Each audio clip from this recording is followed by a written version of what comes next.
I definitely don't want to go to jail and become, somebody's hula dancer. But this is not a time to be stupid. It's definitely not the time, because the biggest bubble in the world, I believe, is about to bust. So after about 4 years of just pumping money into the system, it's running out of the system right now. It's called a 3 times crash. The first crash is going to be stocks and bonds, and that's the 401k and IRAs for many of the boomers. Number 2 is real estate. Home prices are dropping because interest rates are up. And number 3 is cash. When they print money, the value of cash goes down. And my concern is there might be a run on the banks. People just want to get their cash out, or the banks may freeze your money. So these are very precarious times, and they're not normal, definitely not normal.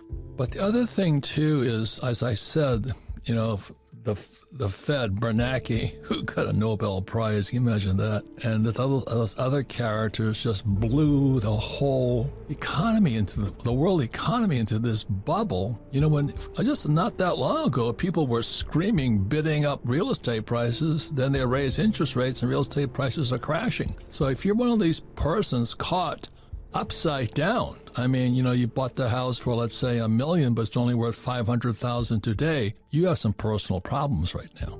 So, Tom, give me an overview of what you think of the world economy today. Are we just going to keep, is real estate always the best investment? Well, hard assets definitely are. Definitely, hard assets historically always have been the best investment. Real estate, precious metals, other hard assets. But oil. We're in such a time where people just don't know, right? The markets don't know what they want to do. People don't know what they want to do. People are spending still like there's no tomorrow, literally spending like there's no tomorrow, and they're running up credit card debts. And you just wonder, how long can this go on? They've had so much money given to them by the federal government, and now, that's starting to run out. So what happens when it completely runs out? It's really a tough time, I think.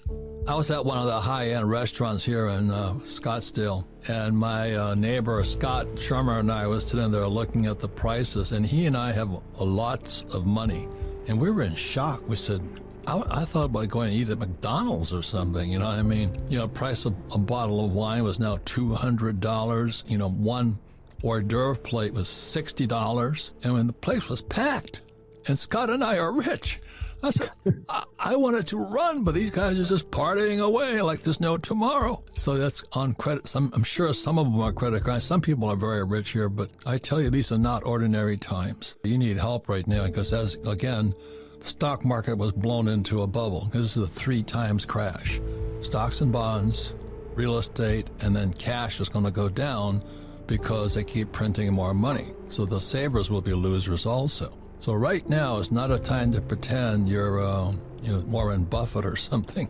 Even Warren Buffett just sent out a warning, saying that the CEOs and CFOs are lying. You can't say much more than that.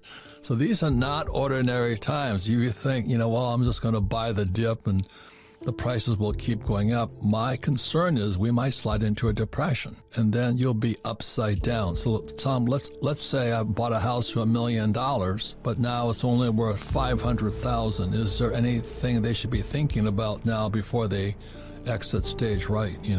Well, first thing is, if your house is still high in value, you got to be thinking about getting a line of credit on that house so that when it does drop, they still have that available to them, because that's the problem. When, a lot of people, their primary wealth is tied up in their home.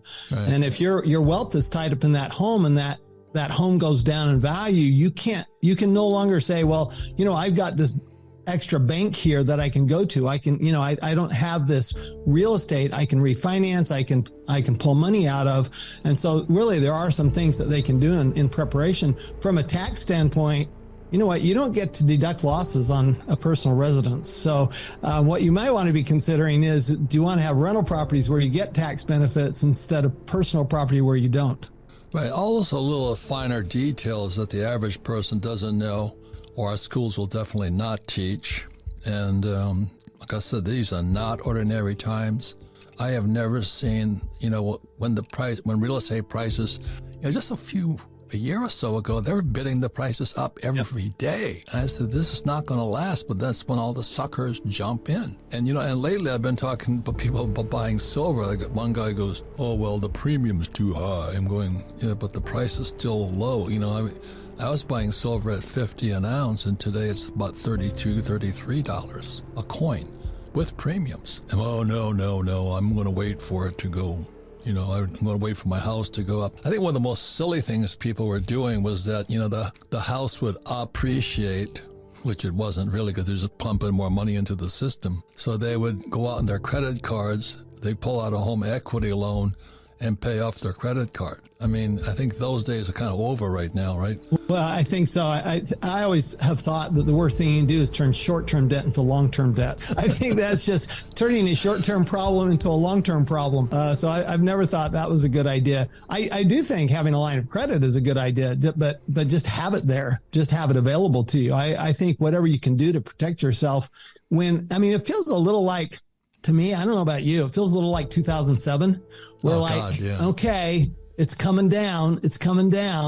When's it going to hit? And, all the prices are softening in the real estate market.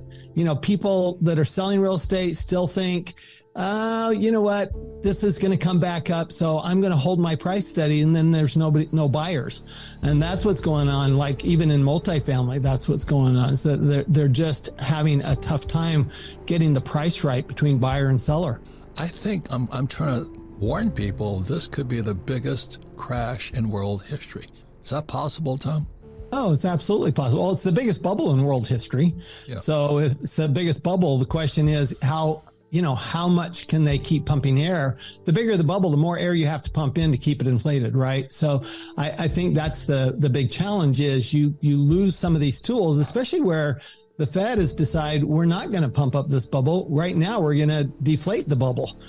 And so when you have deflation going, and then if the economy then automatically all of a sudden slows, then you're in big trouble because you can't adjust that fast. Yeah, and also, when people getting unemployed and all this stuff, their tax base is dropping. So the government is going to lose their income, which pays for our debt, which is at all-time highs of, some people say it's about 32 trillion, but when you count unfunded off-balance sheet liabilities, it's like 250 trillion. And then, so if the Fed, if the government, the Treasury doesn't start collecting, IRS doesn't start collecting more taxes, they can't pay the debt. And so that's why Biden, one of his first moves was to announce 87,000 new people working for the tax department in America.